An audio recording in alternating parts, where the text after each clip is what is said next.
evening. I want to do a presentation to you on silica dust.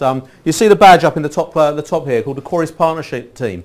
I'm a member of the partnership team, and it's basically it's a tripartite arrangement between the health and safety executive, the unions, and industry. And we meet probably, I don't know, 3 times a year, something like that, and trying to promote the problems associated with dust, and most specifically with silica dust in industry. This has actually been taken on into the construction industry now, and there's a construction group as well that I form part of, because you know, silica is an issue, and it's probably one that you know, does get overlooked a little bit. So I'll do a presentation. There's going to be a bit of backwards and forwards talking, and a chance for you to ask some questions.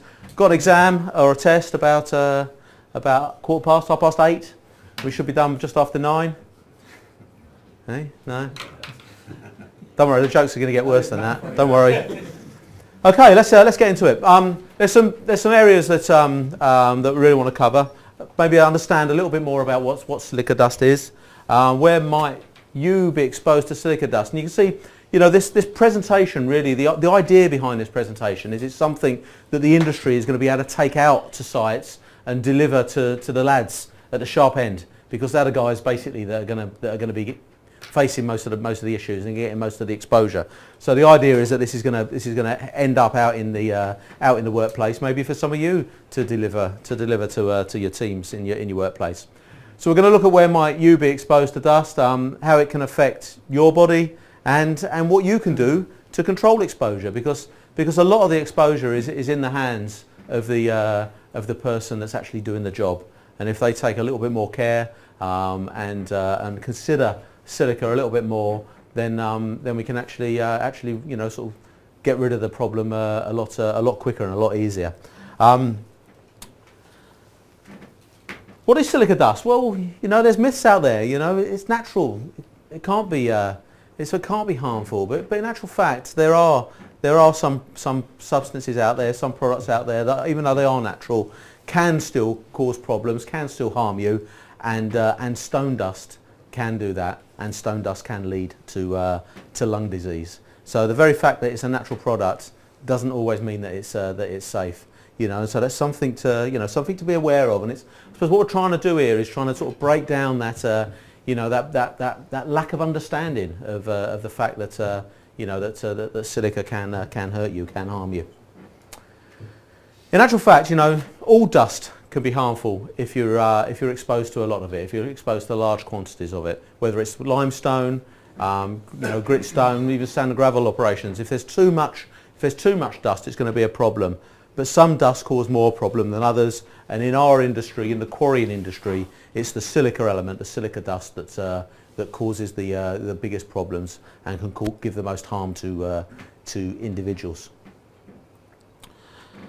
The thing is, it's a really common product. You know, it's I think about 70% of the Earth's crust is you know, is made up of silica. It's really common. It's out there. It's all over the place.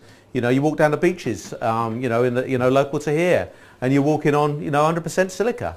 But the thing is when it's in its natural form, you know, on a beach it's quite rounded. There's a lot of water there. You know, it's when you come to break it, when you come to process it, if you crush it, that's when you start to get problems. That's when you start to create these jagged edges on the you know, on the particles. And it's when it's processed, when it's broken down, that's when it starts to become a problem. It only becomes a problem when it gets inside your body. Okay, so it's when you actually breathe it down into your lungs. So it's the respirable element that is the stuff that is of real concern, the stuff that gets down into the lungs, you know, and causes harm. And I'm going to explain how that harm occurs as we go through the talk. Got another myth there. Of course, it's safe. We've always done it this way. You know, there's a lot of complacency out there. You know, we've done something in a certain way for so many years that how can it be a problem? But the problem with silica, and the problem with silicosis that comes from silica, is it often takes a long time for it to actually manifest itself and for it to become a problem to individuals. So even though you know, you've done it in a certain way for a long time, it doesn't mean that people haven't been getting harmed. It's just maybe, you know, that people weren't aware. You know, when people were having problems, when people were ill, ultimately when people were dying, it was often when they've actually left the workplace. You know, when they've retired, when they've gone on to do other things, and so it doesn't always get related back. You know, this exposure that happened a long time ago, and the person dies, you know, when they're 75 or 80 from a heart attack. You know, well, you know, you don't always put the two things together. That in actual fact, that heart attack could have been caused because their lungs were were knackered. So again, it's you know, just because it's been done in a certain way doesn't mean it's the right way to work. I've got a question for you. You know, where do you think exposure occurs? What sort of activities do you think you know, go on in the workplace that could lead to exposure to silica? Cleaning up. Pardon? Cleaning up. Cleaning up, yeah. Anything else? Drilling. Drilling, yeah. Cutting stone with a diamond saw, dry diamond saw. Right, yeah. Stone cutting, that's a big one. Masonry departments. Masonry, yeah, yeah. Roadways. Yeah, why is there a problem there? Vehicles whip it up, they grind it down into fine powder and then whip it up into the earth. Yeah, I mean, there's, you know, that processing, that you know, breaking that material down doesn't just happen in the machinery. It can happen, you know, with the tyres, you know, with vehicles moving over roads. So, yep. Anywhere else? Crushing. Crushing, yeah. Screening. Dropping loads into lorries. Right, yeah. Plenty. You know, I'm just going round a bit of a list here. Drilling and blasting, we've spoken about. Loading and hauling can be an issue. Actually producing, you know, when you're producing things like asphalt products and concrete products, you know, you're still going to create dust. In actual fact, if you think about asphalt production, you know, you actually dry the material out as well. So, you know, one of the controls that we're going to talk about a bit later on is damping that stuff down, you know, suppressing it. But in an asphalt plant, we actually look to dry the product out before we before we start to process it. So potentially increasing the exposure. Crushing and screening, stoneworking, stock handling, bagging plants, packing, handling filler, and maintenance, cleaning up. Basically, the full operation there, isn't there? You know, from start to finish, from winning the material from the face right away to actually selling it out to the customer or to the public. You know, there's a potential for exposure in all of those environments, and what we need to do is we need to be aware of that, and we need to put some control into place. I've got a couple of little videos that I want to show you here now. These actually are for people that are actually working on a piece of timber. Okay, but I just want you to have a look at this. I'm not sure exactly how well it's going to show up, but we'll let's see. Ooh.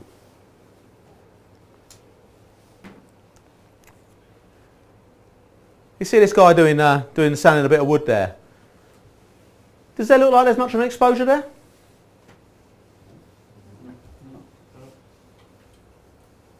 It all looks fairly innocuous, really, isn't it? You know what I mean? Not too much of a problem. What we've done is we've actually taken this activity, and we've videoed it again. The second time that we videoed it, we've put a big light behind the guy.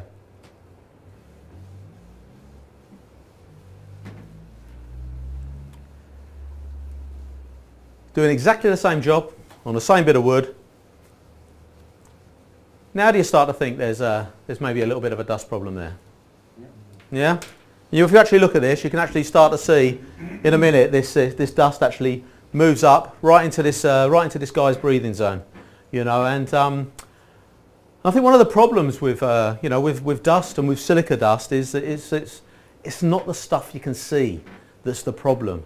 It's actually the stuff you can't see that is the stuff that's going to cause you most harm.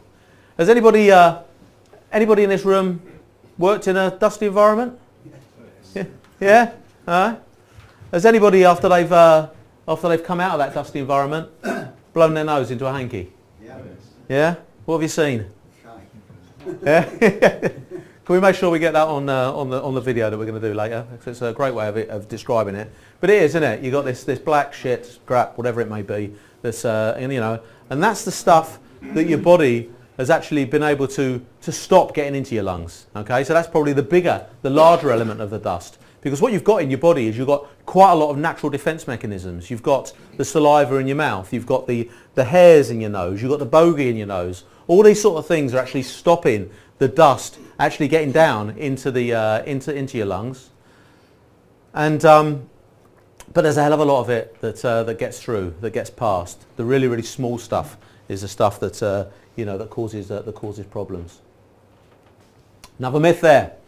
I don't work with harmful substances, but most businesses do. If you're working within the quarrying industry, then you're definitely working with substances that have a potential to be harmful to health.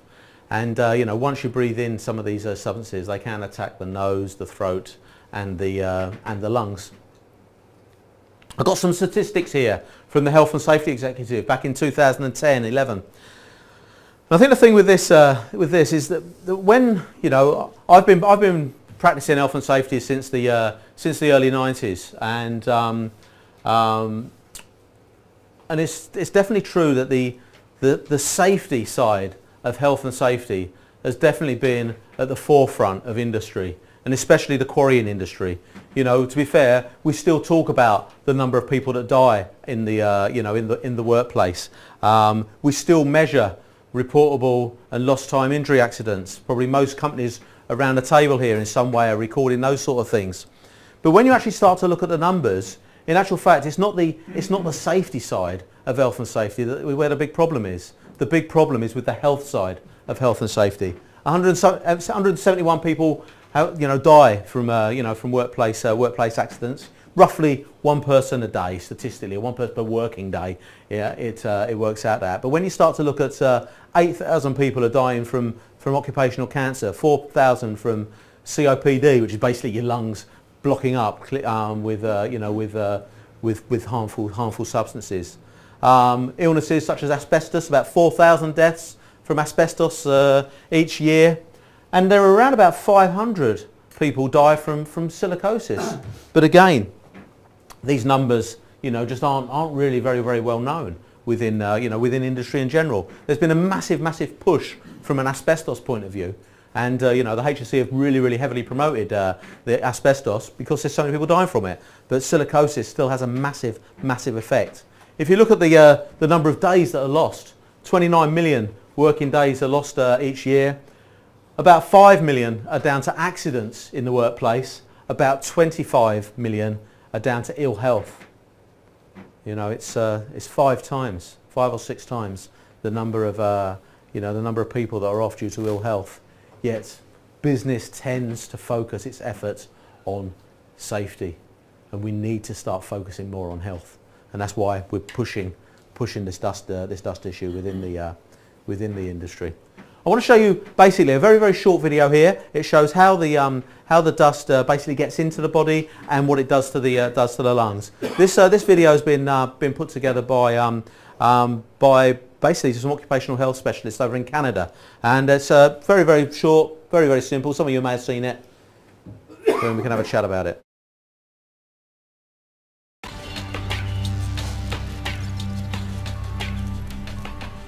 Silica.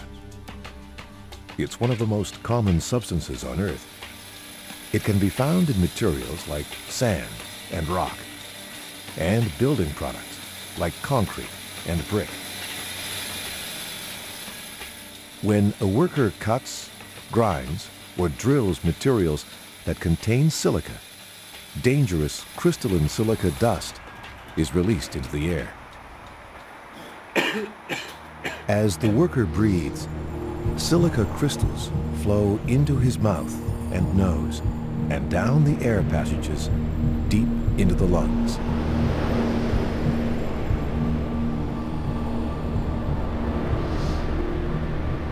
The tiny crystals enter the small, fragile air sacs where oxygen is absorbed into the blood. Immune system cells, called macrophages, engulf and try to dissolve the crystals, but they are unable to. Over time, more and more crystals build up inside the macrophage cells. The macrophages carry the silica into the walls of the lung, where they die. scar tissue forms around the dead cells and spreads as more cells die.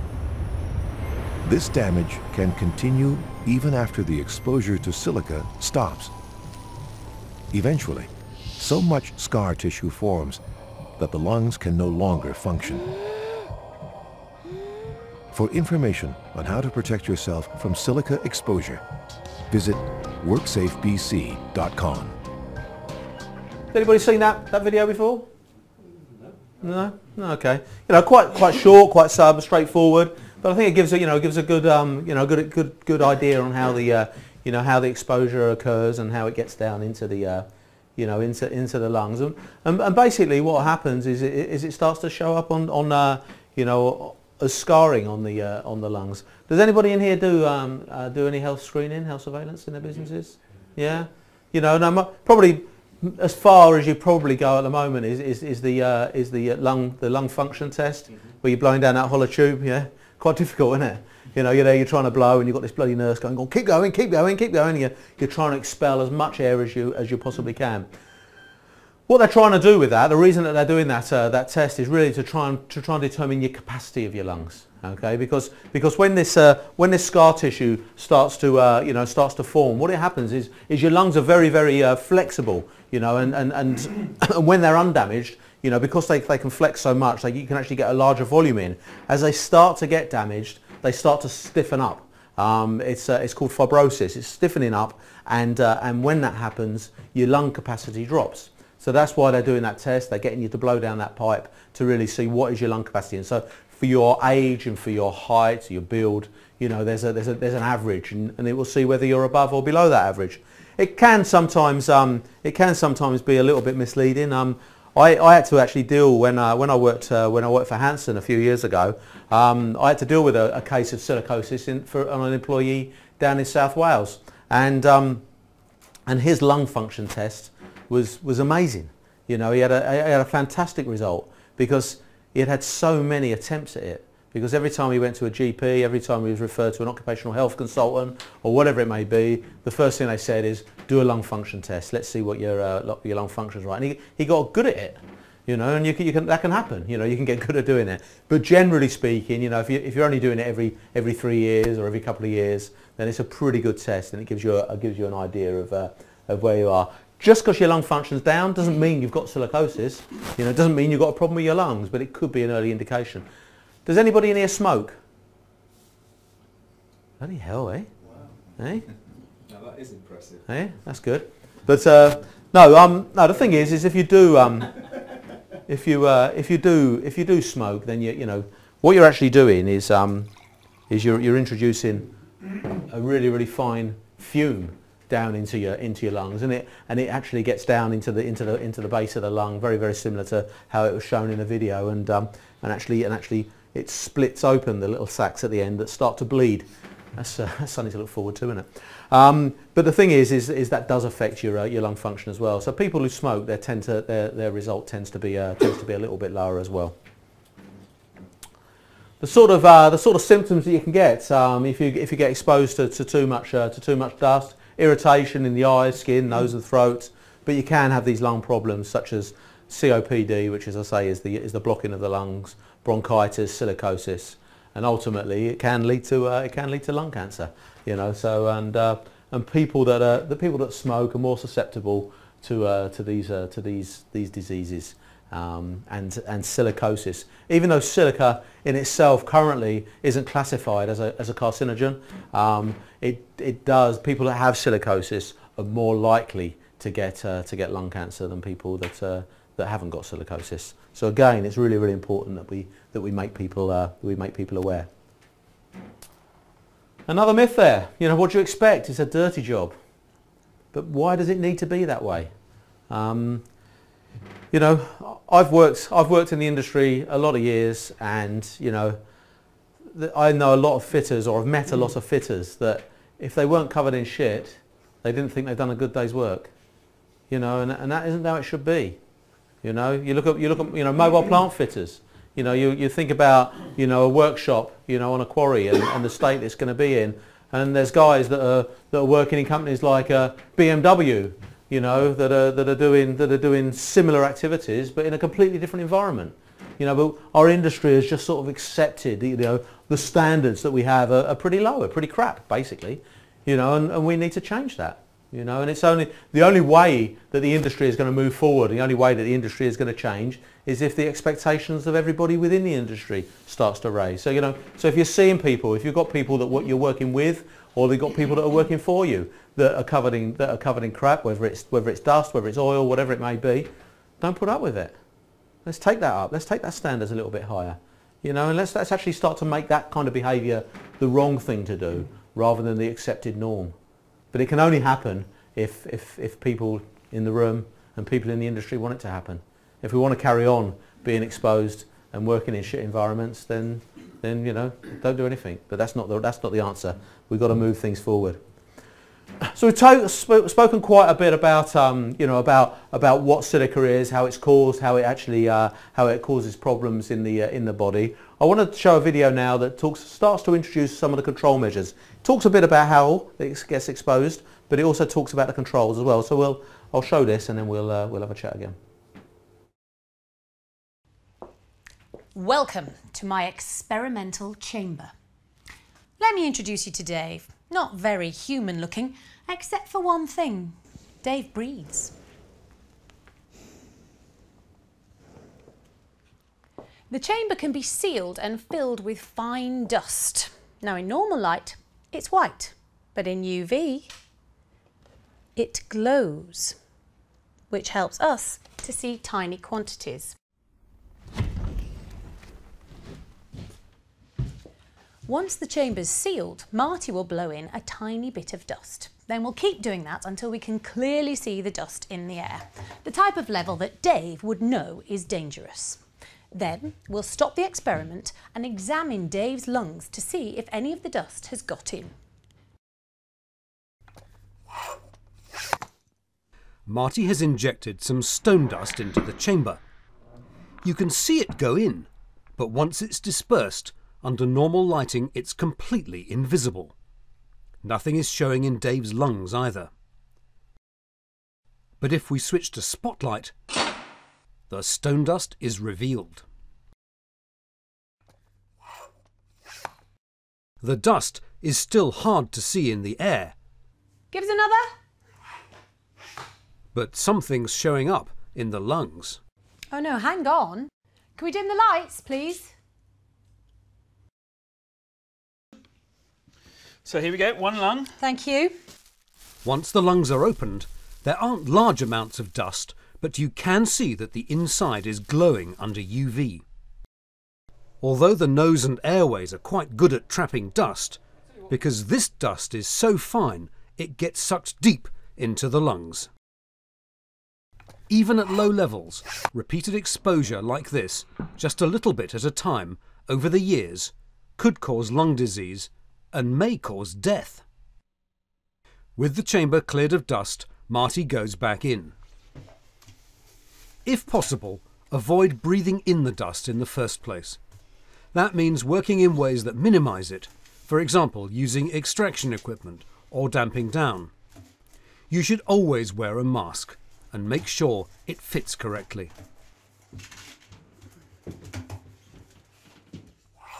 With the mask on, even when the finest dust reaches Dave's face, it won't get sucked into his lungs.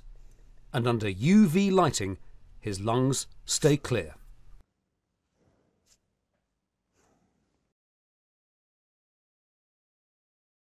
Okay, so it started to talk about some of the control measures in there.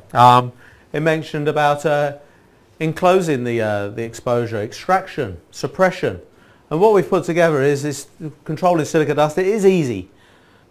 Here's some examples of how it could be enclosed. If you think how drill rigs used to be, you know, the operator used to be out in the elements, standing by the drill string, right by the area where the drilling was being undertaken. But now, you know, you can get self-contained drill rigs with cabs, and those cabs have got filtration on them to actually try and keep the air that's actually going into the cab clean.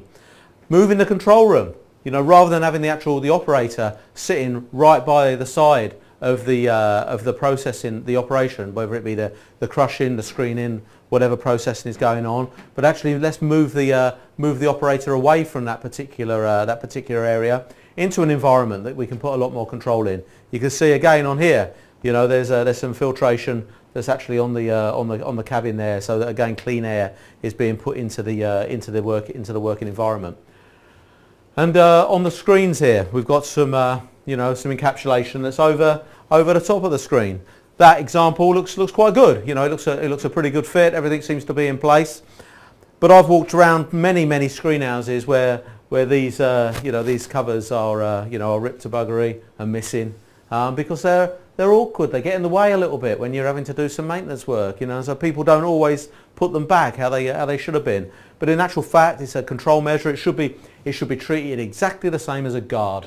Okay, if it was a guard, you wouldn't start the plant up without the guard fitted, and that's looking at the safety side of things again.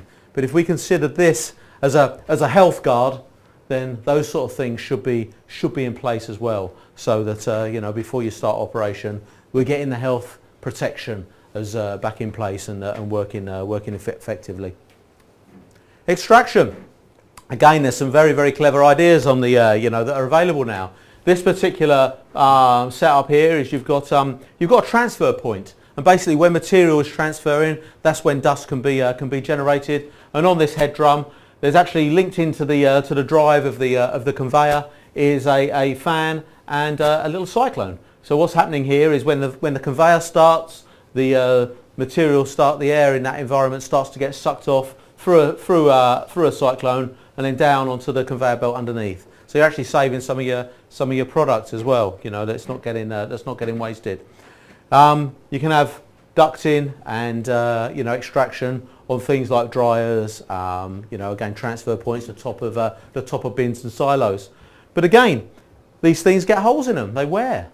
If there's a hole in a duct, then again it should be treated as seriously as if a guard was missing, in my opinion, because again it's that protection there that's not there. And that's what we need to start doing. We need to start taking that different view to how we're protecting people from these health issues. And then finally there's some suppression. And in these examples, this particular operation is suppressing right at the face. So they're actually spraying the face before the material is actually being loaded. But again, as it's going through the site at different areas, you can suppress it on the haul roads as well. So all the way through the process, the suppression can be fitted.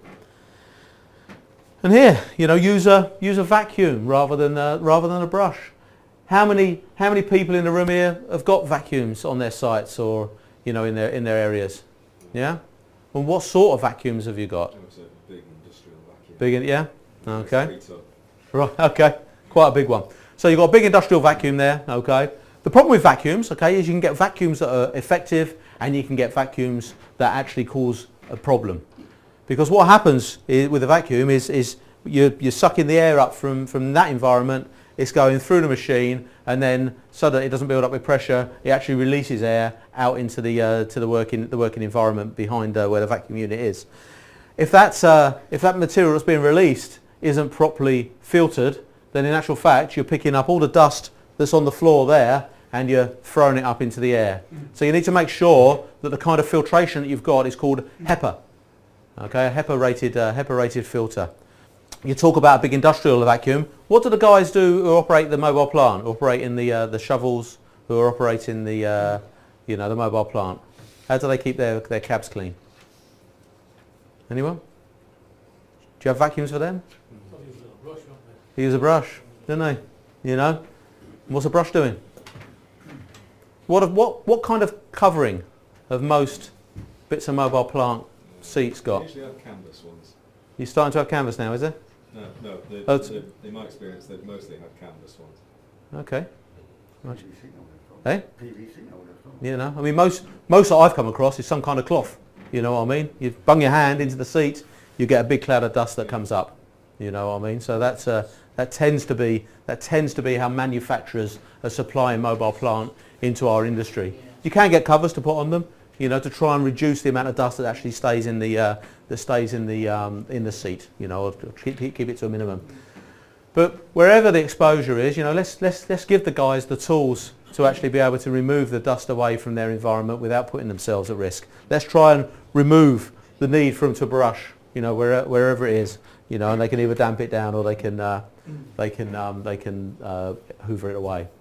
Good personal hygiene. You know, I spoke about you know, people being in control, you know, employees being in control, and you know, and encouraging people to take more care, you know, before they start to eat, drink, even smoke. You know, smoking still happens, you know, but if people have got hands that are covered in dust and then they start smoking, you know, what they're going to do is with the smoke they're going to be taking that dust down into their lungs. So again, encouraging people, you know, not to you know, to look after themselves, you know, when they're doing these activities other than just working, you know, is really important.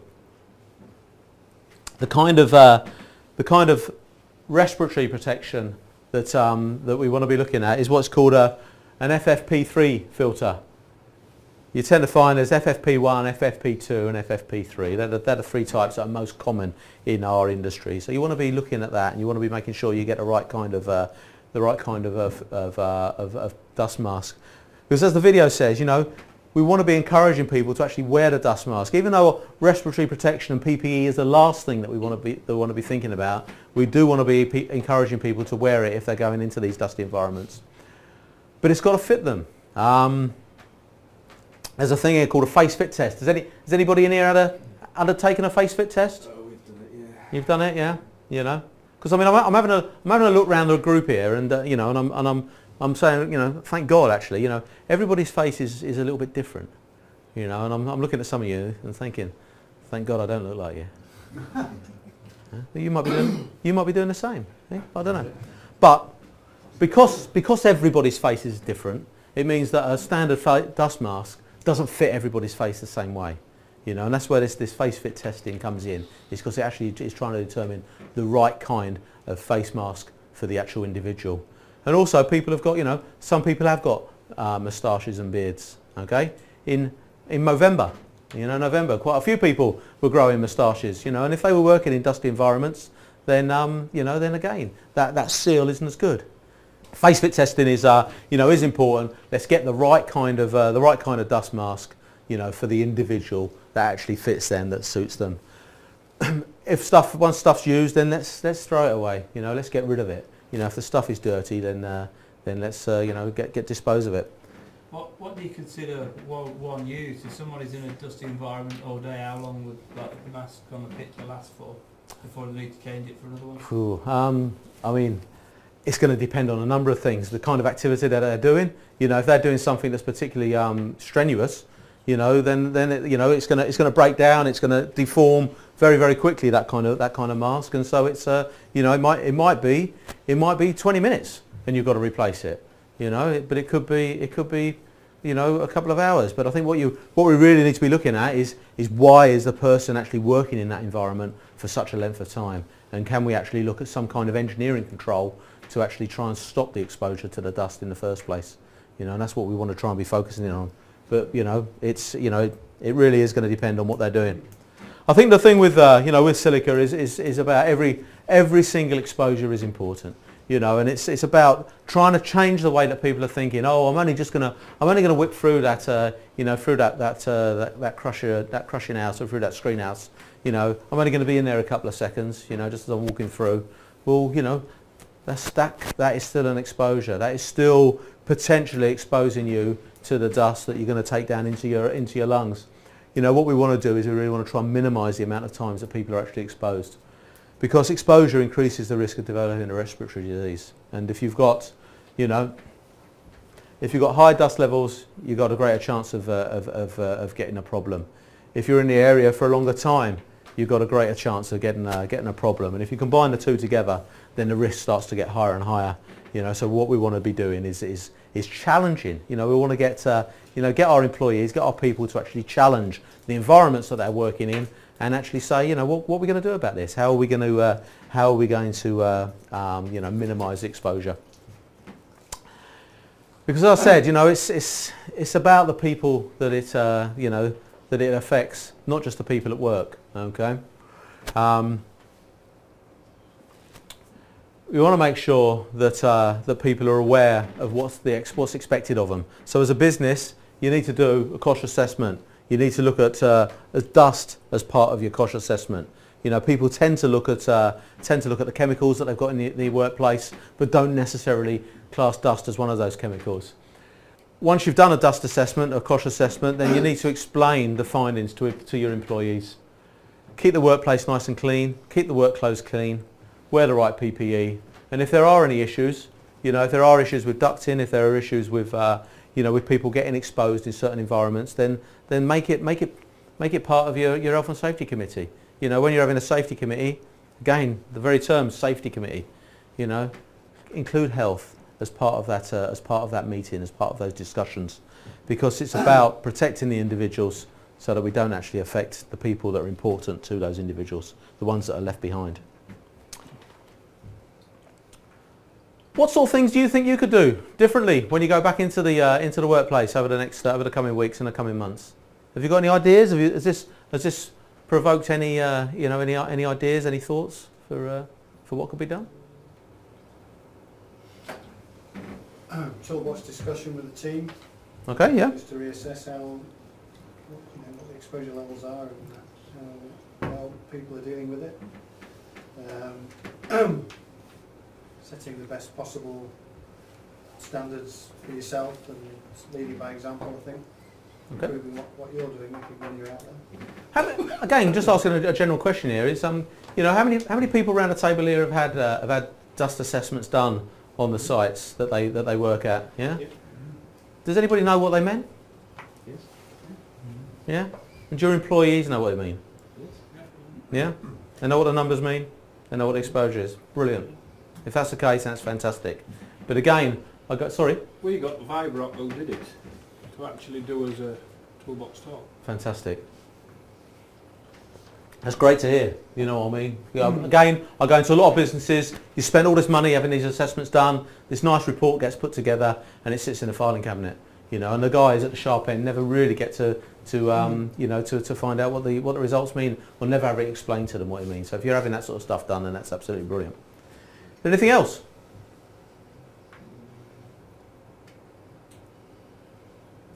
Okay.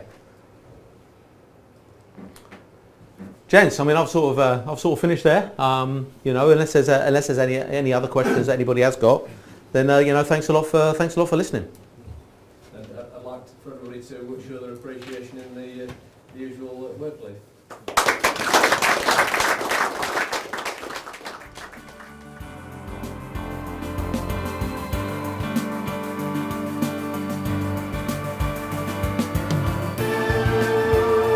Thank you.